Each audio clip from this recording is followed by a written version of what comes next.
In January 2020 to December 2022, 41 fires or explosions and 25 building collapses have been investigated.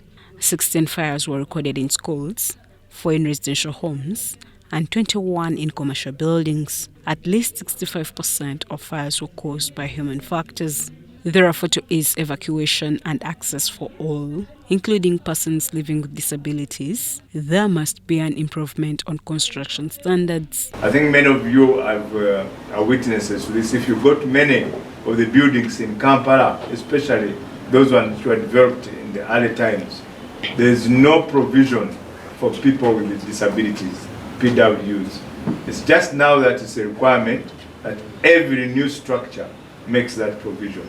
But in some of the buildings we have, you can't, including mine, including mine here.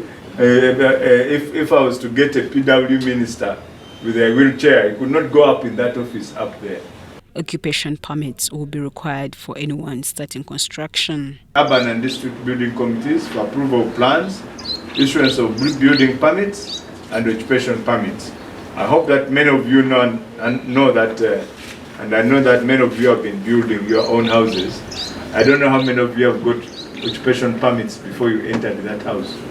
Because many of us, you just enter to the building. You are supposed to have an occupation permit issued to you to ensure that the building has been inspected by especially the Minister of the Health people and all that it meets the requirements. Voting for the National Building Control Awards is ongoing to celebrate existence, innovation, and dedication of individuals and organizations in the construction industry.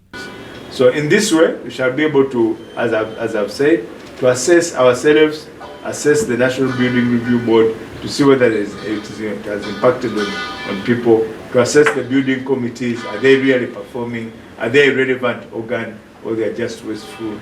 Assess our own buildings. For example, look at the new buildings, maybe.